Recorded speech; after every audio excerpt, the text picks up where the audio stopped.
Hi, Gemini, Sun, Moon, Ascendant, or Venus. This is Dane, and I'm going to be doing your mid to late May 2022 reading for you. Now I ask if this reading resonates with you. Don't forget to like, comment, and subscribe. If you're interested in any of the cards that I'm using, they will all be listed in the description box below. Now, before we begin this reading, let us clear the energy space, raising our own energy vibration and releasing any negativity. This cleanse and meditation will be accompanied by a loud sound. So take a nice deep breath in, exhaling whenever it feels comfortable for you.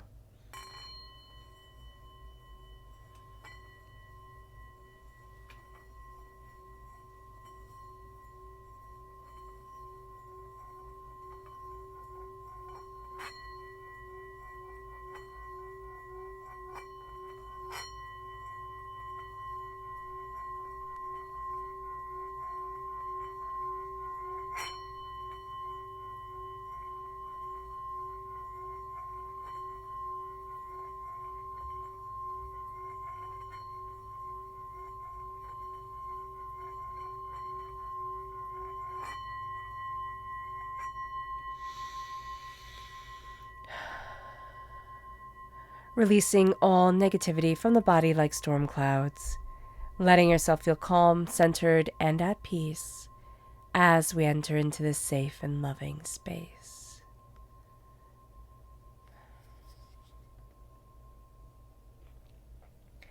So let's see what energy we have to be mindful of during this time, Gemini. Angels and spirit guides, show me clearly. Guide this reading and show me clearly. Angels and spirit guides. We have the Prince of Wands. Now, this could be being mindful of a fire sign energy or somebody who's very, very passionate and kind of taking over our space, taking over like what we're doing and trying to push us in a very certain direction that they want to go in. This could also be somebody who's very charming, who likes to say and do a lot of things, doesn't have the follow through that we want in life. So just be aware of that. There is also an energy here of we have a lot of things that we want to do. We can really start them and really go gung-ho. Then we're going to kind of teeter out. So just be aware of that there can be this really great start, but the finish, we're not going to be as into that as we should be. So just being aware is going to be very important to us, because then if we realize that about ourselves during this time, Gemini, we can kind of nip that in the bud and be like, no, I'm going to finish this. I'm going to move this forward. This needs to be just like this. So let's look at our chakra energy. Angels. Excuse me, sorry, I sound stuffed. I have a bit of allergies. Angels and spirit guides, show me clearly. We have right here. And this is Angels and Masters. This is our soul star chakra located 6 inches above our crown. These are our angels wrapping their wings around us. This is a sense of being safe, of being secure. We're really being watched after during this time, which is really rather reassuring. So let's look at our tarot message. We're going to be doing a Celtic cross. Angels and spirit guides, show me clearly. Guide this reading and show me clearly. Angels and spirit guides. Okay.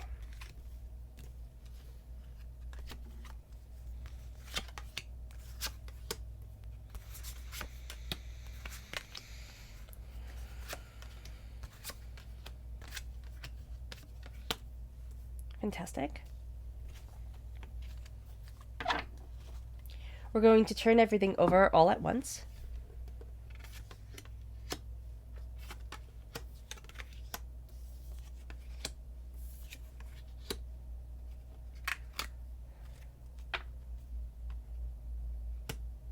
Okay.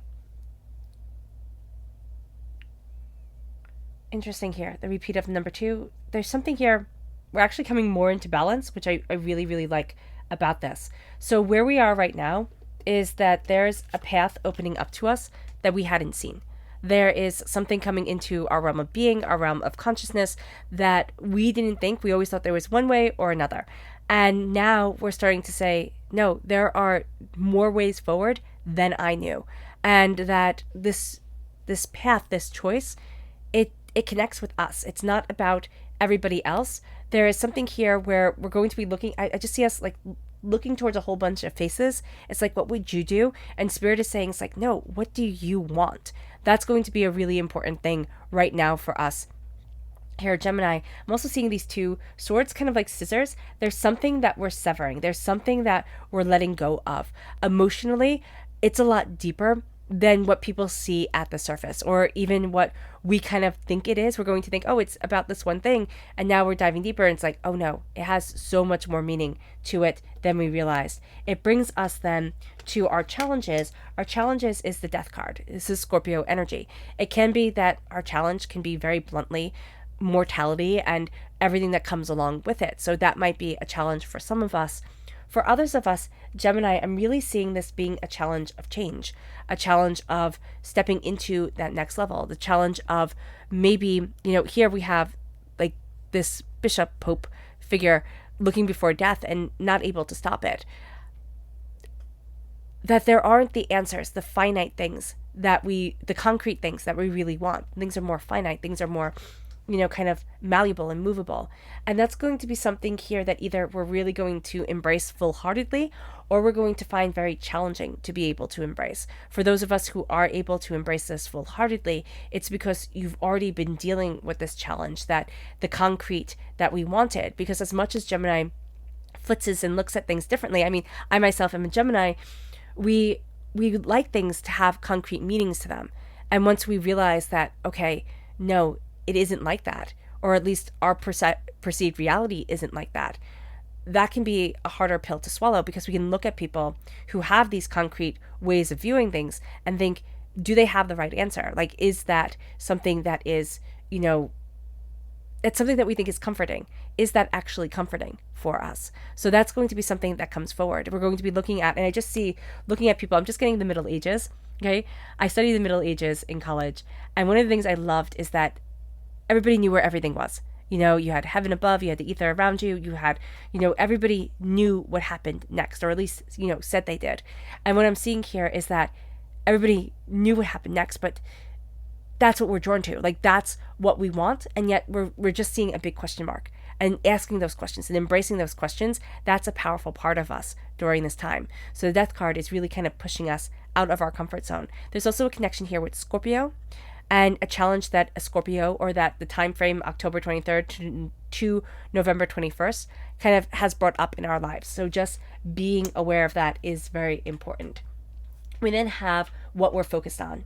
We're focused on success. We're focused on celebrating ourselves. I will link in the description box below this book that I have just listened to. It's on YouTube.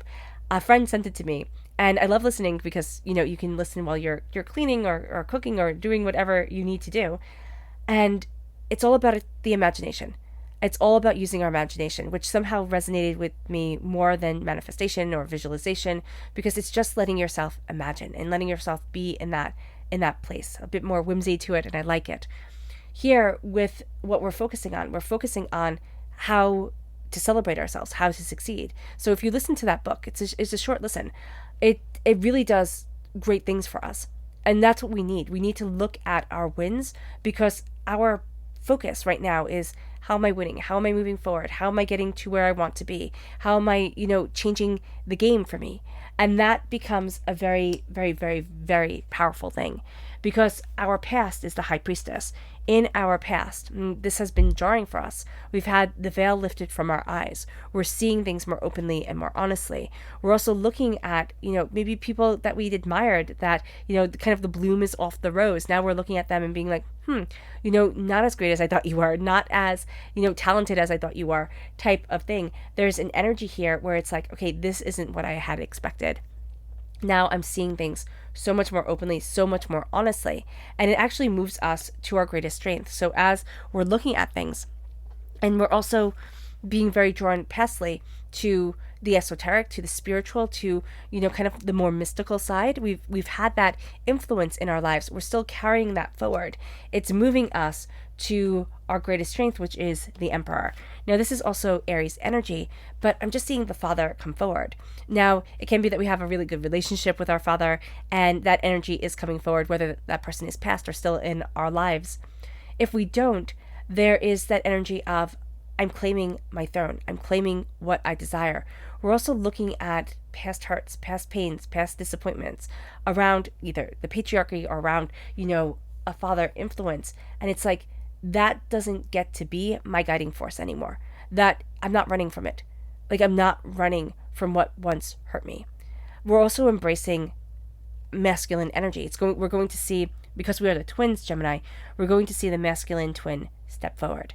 And it's like, I'm more assertive, I'm more determined, I'm more quote unquote masculine. And that energy for us right now is going to be maybe a space that a lot of us Geminis aren't comfortable being in. We might see ourselves as more creative, more caring, more nurturing, more, kind of leaving that to somebody else, leaving the masculine energies, the quote unquote traditional masculine energies to other people, and embracing the quote unquote more traditional female energies.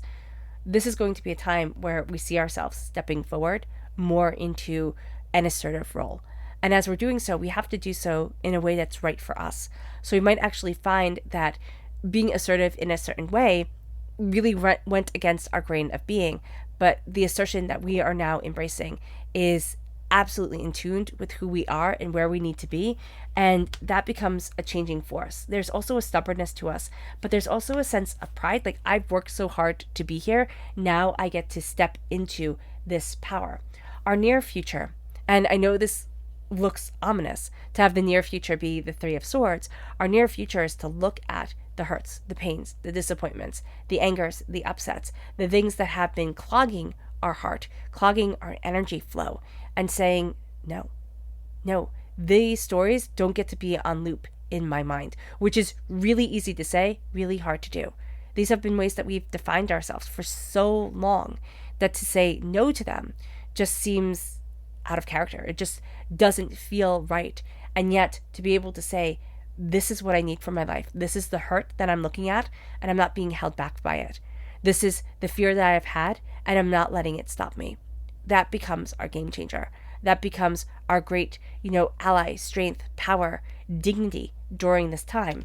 So our near future is us looking at our pain and saying, you don't get to be my only story.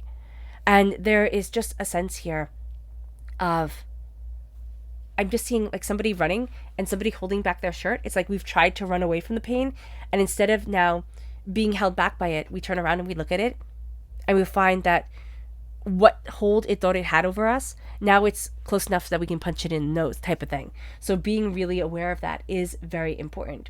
The suggested approach, we have to stop trying to balance everything. That's it. We're letting everything that we're holding, everything that we're trying to manage, we're letting it fall.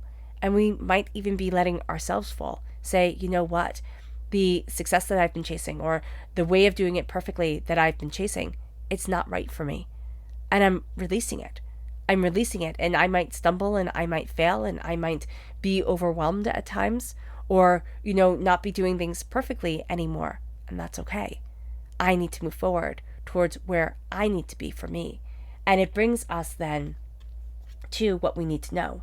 And we need to know that the energy that we need to be mindful of is also one of our greatest allies during this time. If you see here, the Ouroboros, the serpent eating its own tail, it's not complete on the knight. It is complete on the king. So what we have here is a lack of wisdom, a lack of being able to devour ourselves, take our knowledge, take what we've learned, and move that forward with us. That's not necessarily going to be a bad thing. We can be more impetuous. We can be more kind of like, determined. Yes, not always seeing the big picture. So being aware of that is going to be very important. Also being aware that there's somebody in our lives, again, trying to push us forward in a way that we're not comfortable with. But because we're looking at the pain that we've had, we're looking at the hurt, instead of going along with it, which is what we'd normally do, there's a real sense of asserting ourselves and saying, nope, I'm moving forward in a very different way. Or I'm taking this path and it's not fully formed yet. What we're going after, we kind of have a vague outline, but I'm just seeing it as very kind of like hazy watercolors. You have to kind of step back from it to be able to see it. We're too close right now. It's kind of like a Monet painting, right? You have to step back to really be able to appreciate it. You step closer once you've seen everything, and then you can be just stunned and taken away as you step closer. But we're going to need to step back. We're going to need to step back and take it in. that's going to be important, because we're going to find that what we're passionate about, what we're determined for, we're too close to it. And kind of stepping away from it is actually going to make us be able to come back to it with more strength, with more vitality, with more knowledge. So there's something here where we just need to step back from. Our hopes and our fears. The Tower. We hope for tremendous change that pushes us out of our comfort zone, that shakes everything up, that makes everything new and fresh. We fear that as well. What happens next? What happens if I open up that door? And what happens as I change what I'm seeing, what I'm saying, how I'm being moved forward? So our hope is for this change. Our greatest fear is this change. We've also lived through this change, and it's been traumatic before. The Tower doesn't have to be traumatic.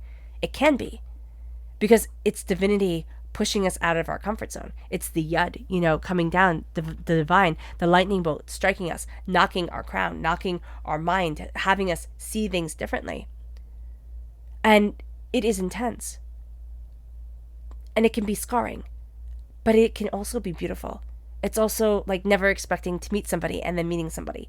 Never expecting to be prosperous and then being prosperous. It's like, oh, wow. And then, of course, having to deal with all the insecurities that we have when those things come forward. Of course. But it's like, oh, wow, I can do this. And so the Tower comes in, and our greatest hope is for change. And our greatest fear is that that change comes. So understanding that it is coming, and that if we fear it enough, we can halt it, or we can begrudgingly go into it, but we won't stop it. Halting it is just for a moment. We won't be able to stop it forever. Then we have our potential future. We have our armor on. We need to guard our hearts, Gemini, because we can be a little bit too trusting, a little bit too quote-unquote naive. So just being aware of that is important.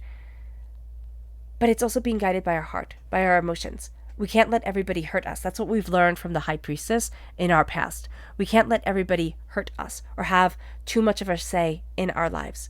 But now it's time to slowly and steadily move forward with our heart, with what we deeply desire as our guide, because that becomes the game changer for us. That becomes the good thing that moves us in the direction that we've always longed for and yet doubted we could get to. Let's look at our past, our present, and our future through the tarot. So let's see here with our past. Angels and spirit guides, show me clearly. Guide this reading and show me clearly. Angels and spirit guides, angels. Ooh. Okay, so we have 4. Oh, goodness. That came up in our past. Angels and spirit guides, show me clearly. Guide this reading and show me clearly. Angels and spirit guides. Angels and spirit guides, show me clearly. Guide this reading and show me clearly. Angels and spirit guides. Angels and spirit guides, show me clearly. Okay. So in our past, and again, I'm sorry for being so congested, we have the Devil, we have the 8 of Cups, we have the 9 of Swords, and then we have Mars energy, which is very interesting that this is on top of the Emperor. The Emperor is ruled by Mars. So there's a real warrior spirit to us in the past. But the Devil has us chained. This could be a person that we've been chained to their words for way too long. It could be a Capricorn, or just somebody who, because Capricorn is representative of the Devil, but there's also somebody whose words have chained us, who has, like, by what they said, they stopped us from walking down a path. They kept us on a very different road than the one our hearts wanted to walk. So being aware of that, that's why we have the 8 of Cups. We're walking away from what we once thought we would love. These chains felt like caresses. They felt like safety. And now we're starting to walk away from it. We're starting to walk on our own. The thing that comes up is that the 9 of Swords, this is our past, right? We're seeing all this. We're starting to walk on our own. Past, we've made that decision. Worry, doubt, and fear. We can be expert warriors. We need to be very aware of that we can worry ourselves out of happiness, out of joy, out of contentment, out of anything. So knowing that has made up our past, and also knowing that, walking away has made up our past, and that we're warriors. We're warriors for choosing those roads if we're choosing that road, the road less walked, or the way that we didn't think we could walk down, the place that we didn't think we could be, that makes us warriors. And we need to see that more in ourselves. The fact that a lot of our choices have been the choices of a warrior, not the placating, placid choices of a sheep. So being aware is, again, going to be very important for us. It then moves us to our present, which we have the World come forward, and we have the Three of Pentacles. The Three of Pentacles is the fact that we need to work together in order to open up the world. And I see it as we also need to work with our guides within ourselves, our spirit guides, our angels, who we once were, who we are becoming. The realm of three is going to be very important. There's also three people whose voices we need to listen to. It can be our own, but it doesn't necessarily have to. It's going to be a sense of we are guided. We are guided by these three people.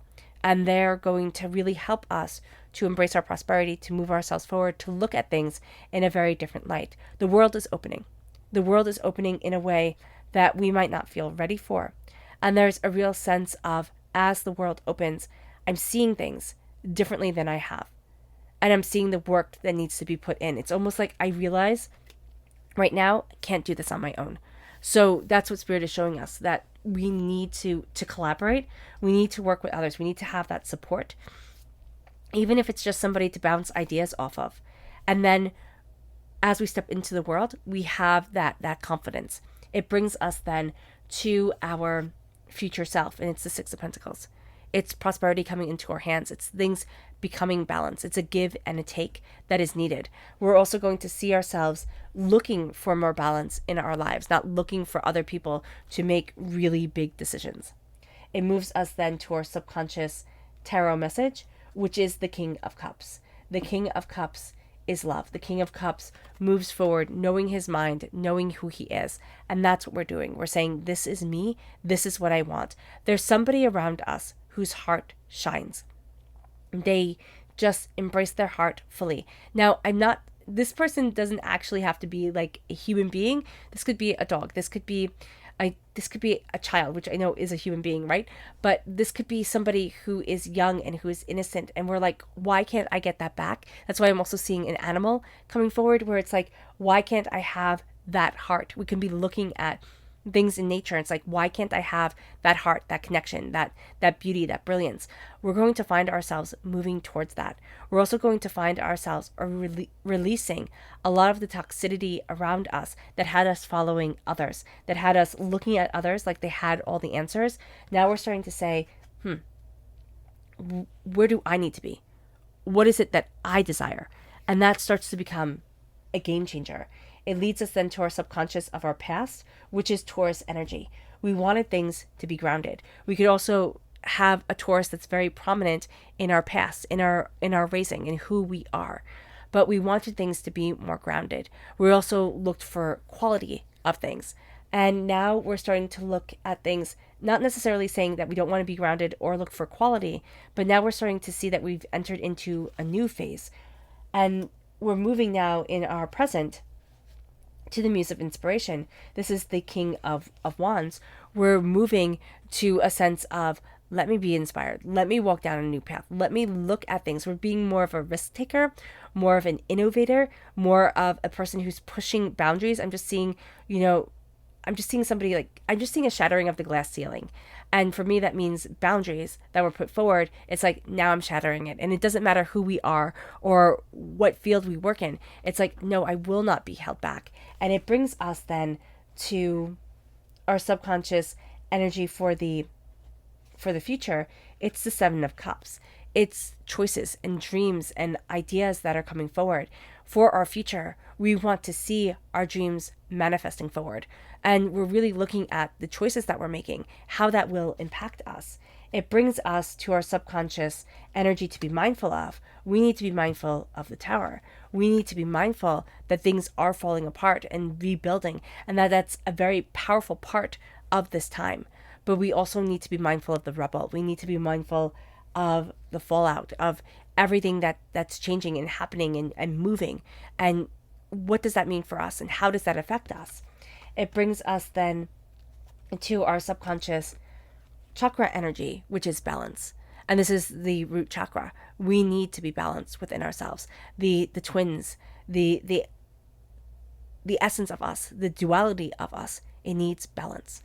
And this can be a time where we can see the balance for others, but we find it very hard to see the balance for ourselves. So we're going to need to step back and really focus on that.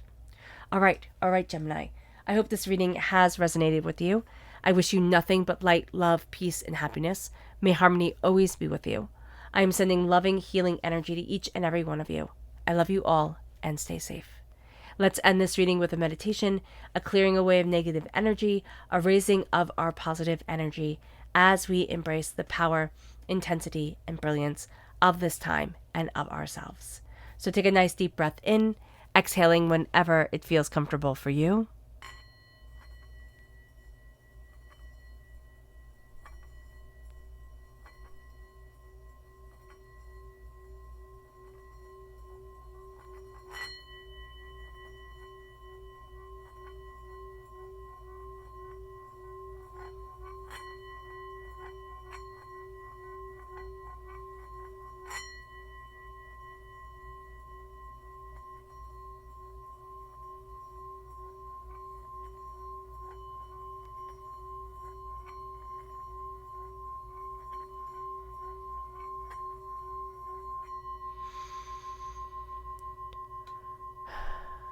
May you move forward in peace and in harmony, Gemini, and may blessings always be with you.